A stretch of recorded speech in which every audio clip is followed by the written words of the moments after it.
La fotografía o digamos la cámara también es un arma en muchos sentidos. O sea, la cámara apunta, la cámara dispara y la cámara tiene la capacidad precisamente como de intimidar a aquellos que están en un bando u otro.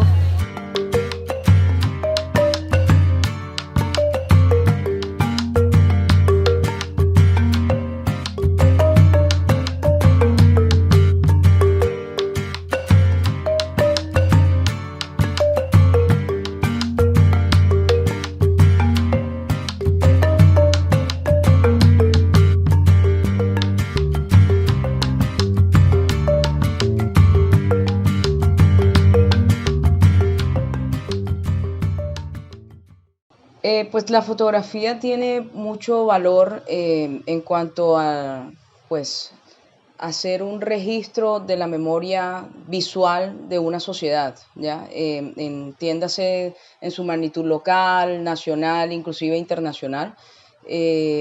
Básicamente podríamos decir que la fotografía de prensa y la fotografía documental, que son primos hermanos, técnicamente hablando, eh, digamos que su valor nació más que todo en las guerras, ¿cierto? Entonces, en ese sentido, pues tiene mucho valor el contar la historia de las sociedades a través de las imágenes fijas. Por ejemplo, el libro que se publicó justo a final de la Primera Guerra Mundial, que eran retratos, primeros planos de retratos de las heridas, los morros rotos, es la boca rota, que fue una herida muy común durante la Primera Guerra Mundial, porque los soldados quedaban asomados por las trincheras y las balas les desfiguraban los rostros.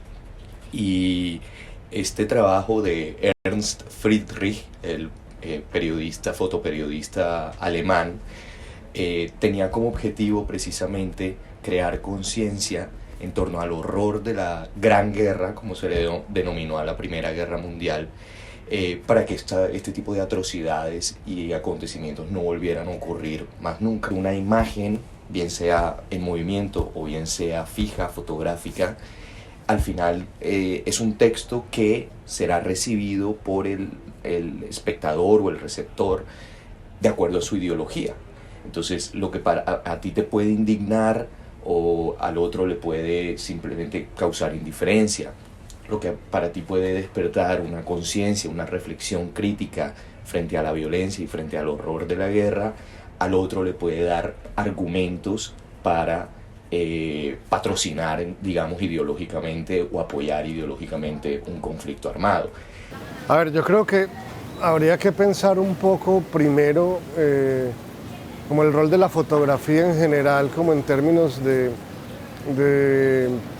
la documentación como de fenómenos sociales y del conflicto en general, ¿no? Y yo creo que la fotografía tiene como una doble función en términos como de generar un registro de los fenómenos sociales, de las realidades que habitamos, pero que está muy ligada a un punto de vista e incluso a unas agendas políticas de quien está detrás de la cámara, ¿no? Entonces, cuando me pregunta un poco como sobre el rol de la fotografía en la protesta social, la primera pregunta que uno debería hacer es ¿la fotografía de quién y desde dónde?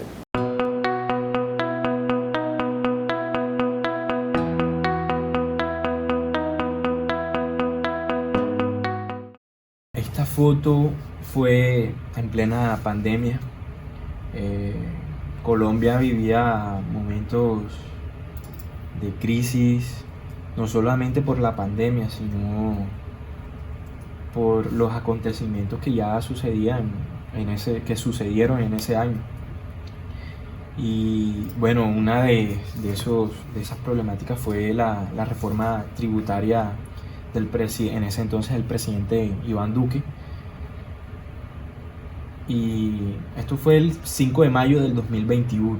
Muchas personas salieron no les importó la pandemia, no les importó el confinamiento y decidieron salir a manifestar. Y bueno, ese día también hubieron enfrentamientos por parte de la fuerza pública y los manifestantes. Hubieron heridos, habían personas que manifestaban, bueno, un grupo de skateboard, muchachos que salieron ese día. Y bueno, como pueden ver aquí también un poco lo que se vivió ese día en la calle 46, si no estoy mal. El fotógrafo más que todo es un testigo ocular al 100% de lo que ocurre, es alguien que tiene que estar ahí al 100% en todos los acontecimientos y a través de su mirada pues deja registrado lo que pasó. Obviamente también puede ser manipulado por diferentes razones, pero los hechos ocurren ante la cámara y es una cosa que no se puede pues negar, ¿no? Dentro de lo éticamente establecido en la fotografía. El registro fotográfico como de las situaciones también termina siendo como un testimonio, una evidencia que puede incluso generar como unas acciones penales. Entonces ahí hay como una situación que viene desde hace mucho rato, es decir, la censura frente al fotógrafo, al rol del fotógrafo en el medio de la protesta, es un mecanismo también, digamos, de control, ¿no? El que no se posibilite tomar imágenes de una situación es no más que un intento de mantener el control y la narrativa, el control de la narrativa sobre esa situación. Los medios de comunicación también pertenecen a ideologías, ¿no? Sabemos, es un debate ya recontrabordado como la objetividad absoluta no existe, la verdad absoluta tampoco existe, los medios responden a unos intereses tanto políticos como ideológicos como económicos. Todas estas teorías periodísticas y de comunicación como el framing, entonces claro, qué seleccionan y cómo lo seleccionan. Incluso el mismo fotógrafo, sabemos también, y el mismo realizador audiovisual, la forma en que yo enfoco una determinada imagen, qué dejo fuera del campo visual, qué meto en el campo visual, qué dejo en la diégesis, qué saco de la diégesis. Todas esas son unas decisiones cargadas de subjetividad y de ideología. Muchas veces le tenemos miedo al término ideología, pero todo al final está permeado y atravesado por la ideología, y cada vez que tomamos una decisión con nuestra mirada, bien sea como fotógrafos, bien sea como realizadores, está nuestra ideología inmersa, y es un ejercicio semiótico que se retroalimenta, porque está el ejercicio semiótico del fotógrafo o el realizador y el ejercicio semiótico de quien ve la imagen. Y al final allí sale un supuesto significado que también será relativo y tendrá de nuevo muchas zonas grises. Entonces, claro, los medios de comunicación, pues, respondiendo puntualmente a tu pregunta, también responden a esos intereses ideológicos, económicos, políticos al momento de publicar o no publicar una determinada fotografía, y el fotógrafo también al momento de poner el ojo frente a una determinada situación lo hará de una u otra forma de acuerdo a, primero, su subjetividad, y segundo, las premisas empresariales para ese medio de comunicación para el que él trabaja, ¿no? Pues yo cubrí el paro nacional acá en la ciudad de Barranquilla como corresponsal del Tiempo y reportera de ADN Barranquilla, que es un producto adscrito a la casa editorial El Tiempo. Me tocó cubrir pues prácticamente el 80% de las marchas. Hubo algunas marchas que no pude cubrir por distintas razones, más que todo pues por acceso a ellas.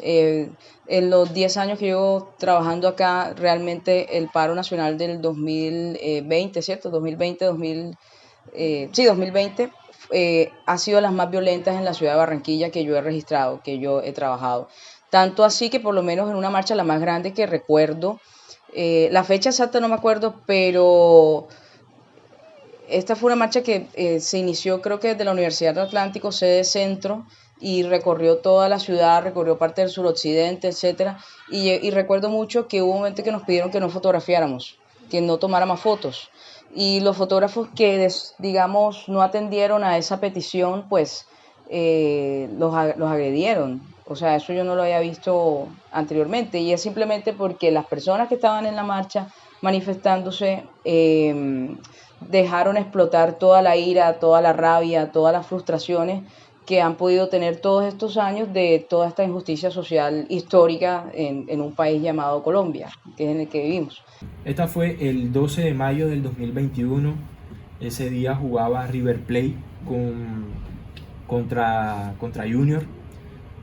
River Plate estaba de visitante aquí en el estadio Romelio Martínez. Afuera del estadio también estaban manifestantes que bueno, por lo mismo manifestaban un poco lo que se vivía en el país, los acontecimientos que no solamente sucedían en Barranquilla, sino también en otras partes de Colombia, como en Medellín, Cali, Bogotá. El mantener vivo, digamos, el recuerdo de la persona, pero servir como evidencia para la identificación, ¿cierto? Servir como evidencia para, digamos, todo lo que ha sido el impacto de la guerra, o sea, mostrando un poco el rostro de esos desaparecidos, de esas víctimas, porque de alguna manera nos hemos perdido la capacidad de asombro frente a los impactos de la guerra, y si bien las cifras, los números de esos impactos son abrumadores, siguen siendo números.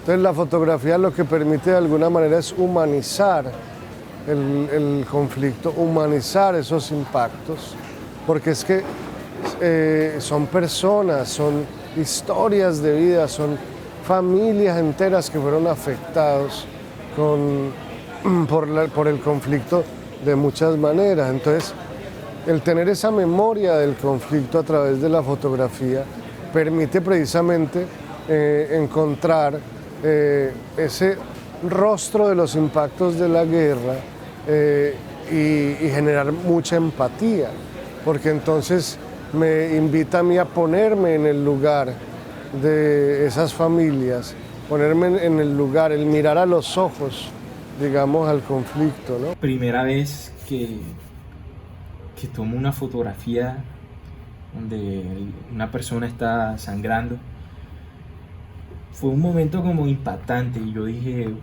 wow, mira, esto es lo que está pasando. Y, o sea, simplemente, como tenía mi cámara en mis manos, como que decidí fotografiar lo que sucedía. Bueno, el fotoperiodista, sí, y en general el oficio periodístico en Colombia, pero particularmente el fotoperiodista vive en unas condiciones profesionales muy precarias en Colombia. Sabemos además que muchas veces le pagan por foto publicada, por ejemplo, lo cual habla de la precariedad laboral. Del tipo, la mujer fotoperiodista tiene que salir y hacer 1000 fotos, gastarse 1000 recursos en transporte, comida, etcétera, logística, materiales, etcétera, etcétera, para ver si en algún momento le publican una foto, ¿no? Cada vez más los medios de comunicación están teniendo menos y menos fotoperiodistas de planta, ¿no? Son periodistas que al mismo tiempo hacen fotografía, pero el oficio del fotoperiodista cada vez se ha ido devaluando y subestimando más y más, y es una pena. En Colombia yo siento que se ha desmejorado la plaza a nivel pues laboral, por múltiples razones, por también algo de oferta y demanda, ¿no? Ahora cualquiera tiene una cámara y también digamos que se han bajado un poco los estándares de calidad en los medios de comunicación en general, para abaratar pues los costos, ¿no? La precarización del trabajo no es una mentira, y no solo para los fotógrafos, también para los redactores y inclusive los comunicadores organizacionales. Con la democratización de la imagen y el acceso que que ya cada vez más las personas tienen para ser constructores de imágenes y para difundir esos contenidos de manera inmediata a través de redes sociales, a través de la web, que vamos a encontrar también una posibilidad muy grande de contar con registros audiovisuales desde muchos puntos de vista y muchos lugares. Entonces, en la protesta social lo que íbamos a encontrar era más que todo como una batalla de narrativas y representaciones frente a lo que estaba sucediendo en el paro nacional. Por un lado, desde la invisibilización, digamos, de acciones de violencia estatal por parte de los medios oficiales, y por otro lado, como un constante reclamo de los hechos de violencia que estaban sufriendo jóvenes, docentes, trabajadores que estaban apoyando el paro y que no contaban los medios, pero que sí lo estaban relatando las redes sociales. Pero si tú vas a mandar una foto para imprimir, ¿verdad? Pues tiene que estar en una buena calidad, en una buena resolución, en unos términos técnicos, porque también el lenguaje visual tiene su gramática, y viene la gente muy folclóricamente y lo manda por WhatsApp y ya quiere que eso abra a 5 columnas en un periódico y que no se vea feo. Y después se quejan de que por qué los medios de comunicación la gente no se suscribe. ¿Quién va a pagar 200,000 pesos al año o lo que sea, las promociones que tengas por un contenido que no tiene calidad? Esto es una autocrítica. Esto es una autocrítica que tenemos que decirnos seriamente qué es lo que estamos haciendo, porque es que lo que hacemos es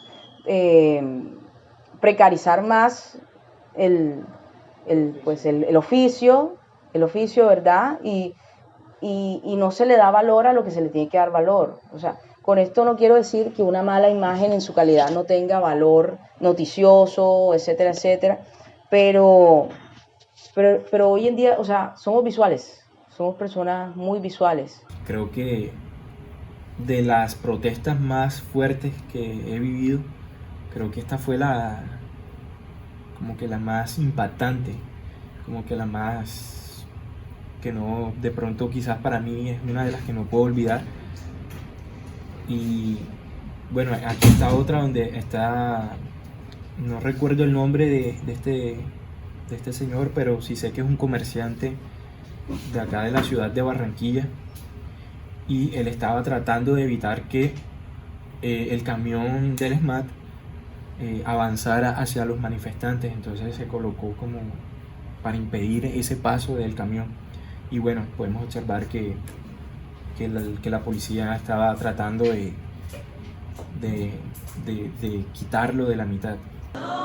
Pues Barricada comienza como lo dije, por un hobby de lo que era tomar la fotografía durante la coyuntura que se vivió acá en el 2018-2019 en la Universidad de acá del Atlántico, y pues también con ayuda de gente externa a la universidad, de la Universidad del Norte, una compañera que pues me dijo como que tú tienes fotos buenas,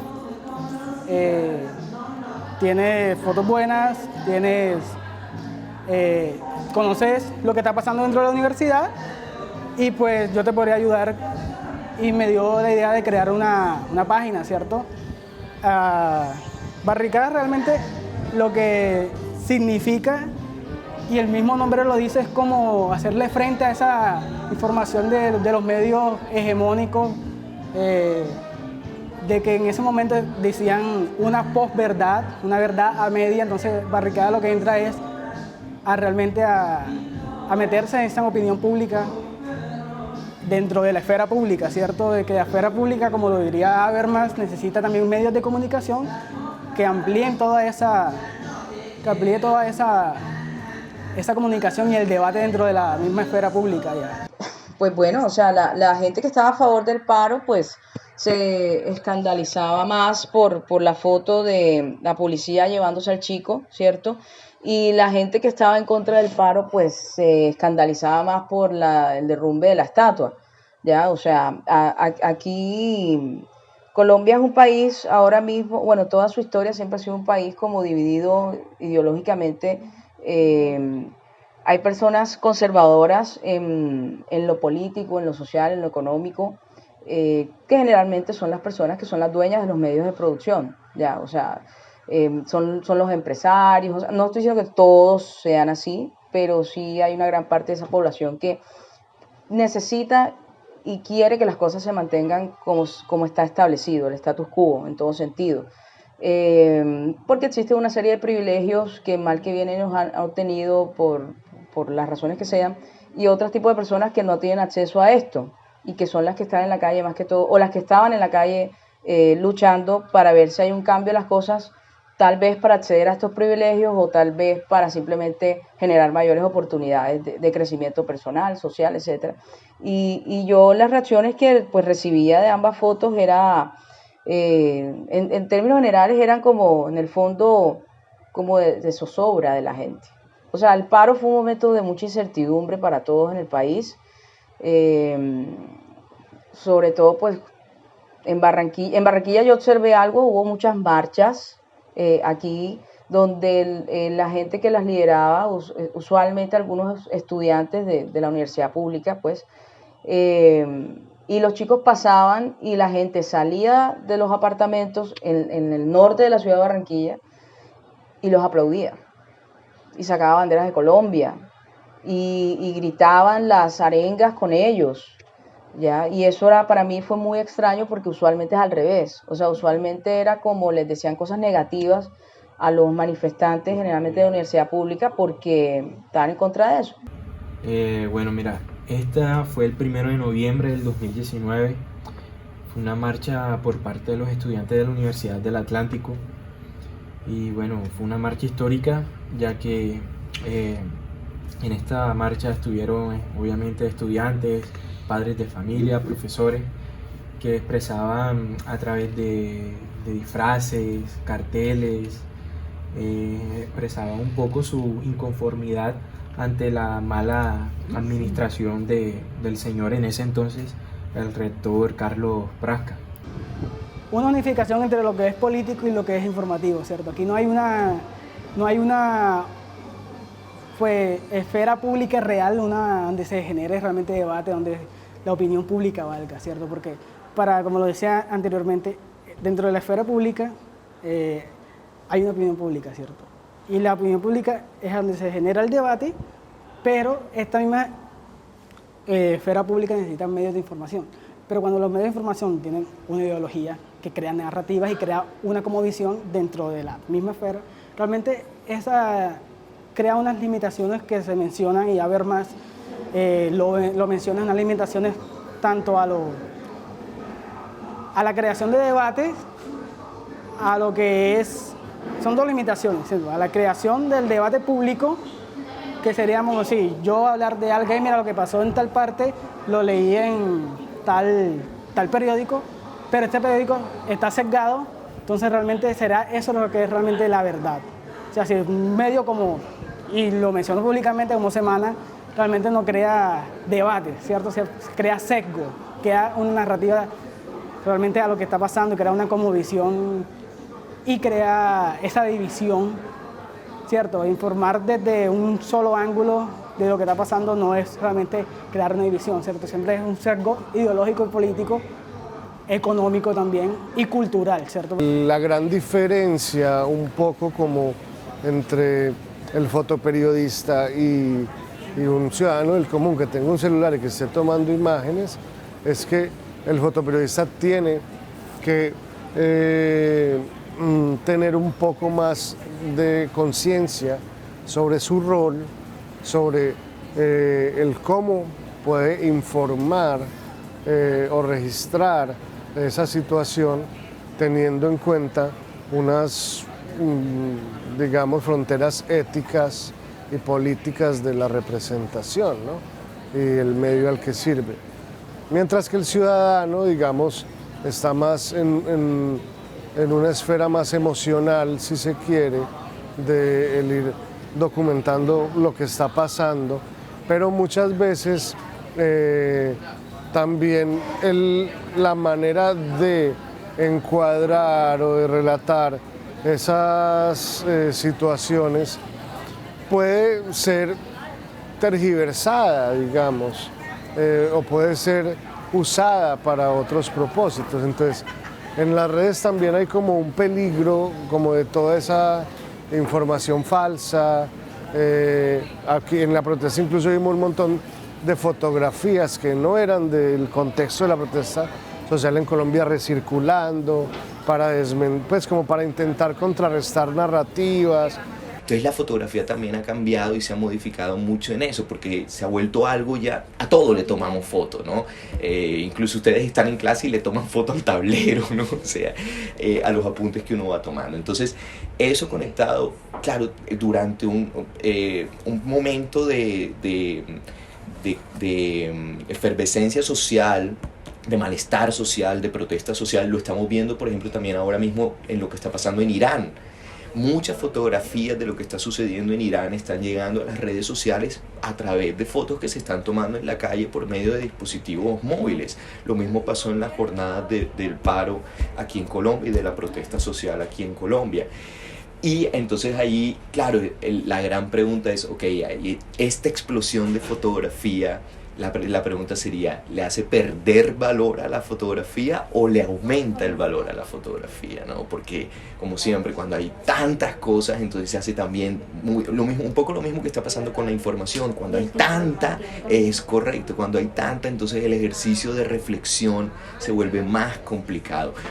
O sea, Barricada se ha convertido para mí en este medio que pasó de ser un hobby a ser algo con una responsabilidad social, ¿cierto? Con una responsabilidad social. Y también lo unifiqué con lo que es mi carrera de sociología, de la fotografía documental, la fotografía social, el estudio de la sociedad por medio de la fotografía, del expresar, comunicar y todo esto. Barricada para mí se ha convertido en esto ya, en el hecho de simplemente informar para crear un debate público por medio de la fotografía. Pero como la gente no conoce, pues digamos, el proceso de todo, de algunas cosas, pues no le da valor. O sea, es como que le doy valor a mi hijo porque lo tuve 9 meses en mi barriga y lo saqué yo y yo le compré la ropa, pero el hijo del de al lado, porque no lo siento, porque no lo vi. Es algo que pasa también con el trabajo del otro. Ya, entonces, como, esto ya es como una reflexión un poco más general, ¿no? Y perdonen que yo me salga tanto del tema, pero es que todo está vinculado. O sea, tomar fotos no solo se trata de tomar fotos, sino de capturar realidades, y de interpretarlas, y de digerirlas, y entenderlas, y entre tú mejor tengas todo eso en tu cabeza, lo puedes transmitir mejor, porque además nosotros tenemos una responsabilidad social con la sociedad. Vale la redundancia, un periodista mal informado, mal informa. Creo que la fotografía ahora mismo generó debates, generó, digamos que una cátedra en la calle, ¿cierto? Miremos la cámara como esa arma que le respondía al SMAT, ¿cierto? Nosotros no tenemos gases, pero teníamos los disparos de las cámaras, ¿cierto? Entonces, ese es el gran aporte de la fotografía documental y periodística, que te dejan un registro muchas veces superfluo u otras veces más profundo sobre un momento histórico en un lugar determinado y con unos protagonistas determinados, ¿ya? Por eso no podemos morir. Necesitamos más fotógrafos y más fotógrafas comprometidos con la historia.